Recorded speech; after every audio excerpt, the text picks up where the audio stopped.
हमारे जिन कैलाश मानसरोवर आदि पावन तीर्थों को चीन हड़प चुका है, वहाँ आज भी कैसे कैसे महान सिद्ध योगी महात्मा रहते हैं, इसके संबंध में एक योगी के द्वारा आंखों देखी आश्चर्यजनक सच्ची बातें सुनाता हूँ। कुछ समय पूर्व भारत के एक प्रसिद्ध स्वामी जी पिलखुआ में पधारे थे। उन्होंने अपनी कैलाश मानसरोवर यात्रा के बारे में महत्वपूर्ण बातें बताई।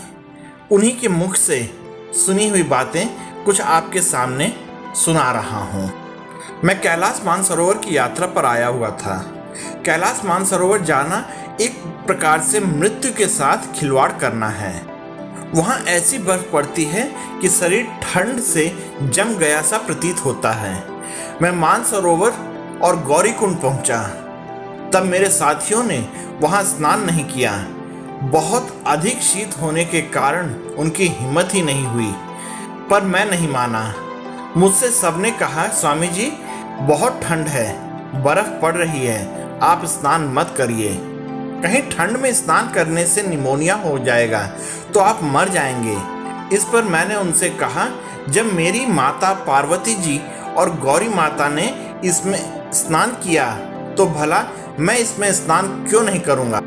मैं यहाँ मरूंगा तो पवित्र स्थान पर ही मरूंगा, इससे बढ़कर मेरा और सौभाग्य क्या होगा। मैंने अपने हाथों से बर्फ हटाकर जब अपने कमंडल से बर्फ तोड़कर जल भरकर अपने एक हाथ पर डाला तो ऐसा लगा मानो हाथ ही नहीं रहा। जब दूसरी ओर जल डालकर स्नान किया तो वहाँ भी ऐसा ही प्रतीत हुआ। जब अपने सिर पर डाला तो सारा शरीर ही जैसे न रहा हो, ऐसा प्रतीत हुआ। तदंतर मैं कंबल ओढ़कर वहाँ ध्यान करने बैठ गया। मुझे वहाँ बैठे 5-6 घंटे बीत चुके थे। ऐसा अद्भुत आनंद आया कि मुझे भान ही नहीं रहा कि मैं कहाँ पर बैठा हूँ। मेरा मन एकदम शांत हो गया। जो महान सुख, जो अद्भुत आनंद मैंने आज पाया, वैसा मैंने जीवन भर मैं कभी पाया ही नहीं। तीर्थ यात्रा करने से क्या लाभ, तीर्थ यात्रा क्यों की जाती है और तीर्थ स्थान का क्या प्रभाव है, इसका मुझे अपने जीवन में आज पहली बार अनुभव हुआ। गाइड ने आकर जब मुझे अपने हाथों से झकझोरा तब मुझे होश आया। मैंने गाइड से कहा, तुमने मुझे व्यर्थ ही क्यों जगाया? मैं तो अद्भुत दिव्य आनंद में डूब रहा था। तुमने मुझे छेड़कर मेरे आनंद में विघ्न डाल दिया है, यह ठीक नहीं किया। गाइड ने कहा, महाराज आपको यहाँ बैठे 6-7 घंटे से अधिक हो गए हैं। अब दिन छिपने वाला है, बर्फ भी पड़नी प्रारंभ हो गई है। अब आप यदि यहाँ और अधिक बैठे तो बर्फ में जम जाएंगे और मर जाएंगे। मैंने कहा, भले ही मुझे मर जाने दो, पर मुझे ऐसा सुख फिर कहाँ मिलेगा। उसने कहा, महाराज यहाँ मत मरो, मेरी जिम्मेदारी है, इसलिए अब आप उठो। मैं उठा, सारे पहाड़ की ओर दृष्टि डाली तो चारों ओर बर्फ ही बर्फ जमी थी और वह साक्षात शंकर भगवान का मंदिर सा प्रतीत हो रहा था। मैंने वहाँ एक बड़ा ही अद्भुत दिव्य स्थान देखा। सारे पहाड़ पर बर्फ जमी होने पर भी बीच में वह ऐसा स्थान था जहाँ बिल्कुल भी बर्फ नहीं थी। कहते हैं यह वही दिव्य स्थान है जहाँ पर बैठकर शिव जी ने पार्वती जी को अमर कथा सुनाई थी। मैंने अपने गाइड से कहा, तुम मुझे वहाँ पर ले चलो जहाँ भगवान श्री शंकर जी ने माता पार्वती जी को अमर कथा सुनाई थी। उसने कहा, महाराज वहाँ कोई नहीं जाता, उधर बहुत ज़्यादा बर्फ़ है और जाने का कोई रास्ता भी नहीं है। वह मुझे बहुत मना करता रहा, पर मैं नहीं माना। मैंने उससे कहा, मैं तो वहाँ अवश्य जाऊँगा। वहाँ मैं गया, पर बहुत ही कष्ट से गया। कहीं पर बर्फ़ से फिसल कर गिर पड़ा, कहीं पर पैर फिसला तो कहीं चोट लगी।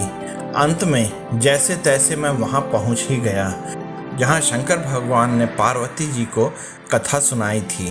वहाँ बैठते ही मेरा मन एकदम शांत हो गया और मुझे एक प्रकार से समाधि सी लगने लगी। वहाँ से उतरने पर मैंने देखा कि एक मद्रासी साधु बेहोशी की हालत में एक किनारे मुर्दा सा पड़ा हुआ था। कहते हैं कि मना करने पर भी उसने कुंड में स्नान करने के लिए छलांग लगा दी थी। इसी से वह ठंड के मारे बेहोश हो गया था और अब उसके बचने की कोई आशा नहीं थी। मैंने गाइड से कहा और उस साधु को एक गाड़ी पर लदवाया। फिर उसे बेहोशी की हालत में ही नीचे लाया गया। तदंतर उसे अग्नि से तपाया गया, तब उसे कहीं होश आ पाया। वहाँ जलाने की लकड़ी बिल्कुल नहीं मिलती। वृक्षों का भला वहाँ क्या काम, बकरियों की मैंगनी ही वहाँ जलाई जाती है। यात्रा से लौटते समय मुझे एक और महान सिद्ध योगी मिले।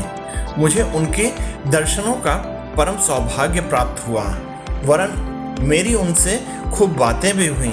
संध्या का समय था। उस दिन बर्फ भी खूब पड़ रही थी। मेरे सब साथी अपने अपने तंबुओं में बैठे थे। मैं तंबू से बाहर निकला। मैं खड़ा होकर कहने लगा, हम यहाँ सुना करते थे कि कैलाश में देवी देवताओं का निवास है और वहाँ बड़े बड़े सिद्ध योगी रहते हैं, पर यहाँ पर हमें तो कोई सिद्ध योगी नहीं मिला। फिर हम कैसे माने कि यहाँ कोई सिद्ध योगी रहते हैं। मेरा इतना कहना था कि वहाँ मेरे सामने अचानक एक योगी प्रकट होकर खड़े हो गए।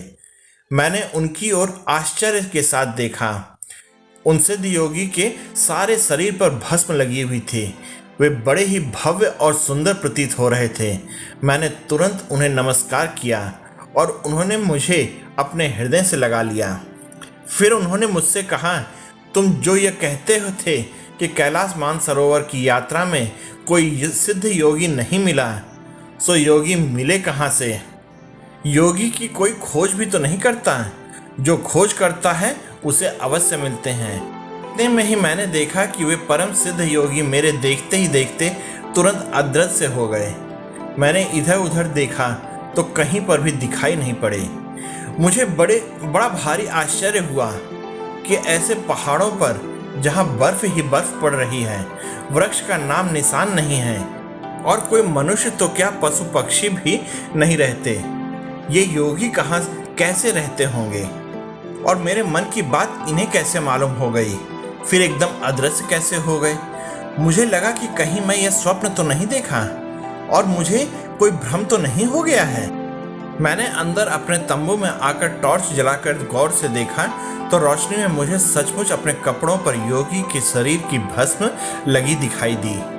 तब मुझे पूरा निश्चय हो गया कि यह स्वप्न नहीं, यह कोई भ्रम नहीं था, वरन बिल्कुल सत्य घटना थी और वास्तव में ही मुझे महान योगी के दर्शन करने का परम सौभाग्य प्राप्त हुआ और सचमुच यहाँ बड़े बड़े सिद्ध योगी निवास करते हैं। इसके बाद इस सिद्ध योगी के साथ क्या हुआ ये आप आगे जानेंगे। आप लोगों को ये कहानी कैसी लगी कृपया कमेंट करके मुझे बताइएगा। आप सब इस कहानी में मेरे साथ बने रहे, इसके लिए आप सबका धन्यवाद। जय हिंद दोस्तों।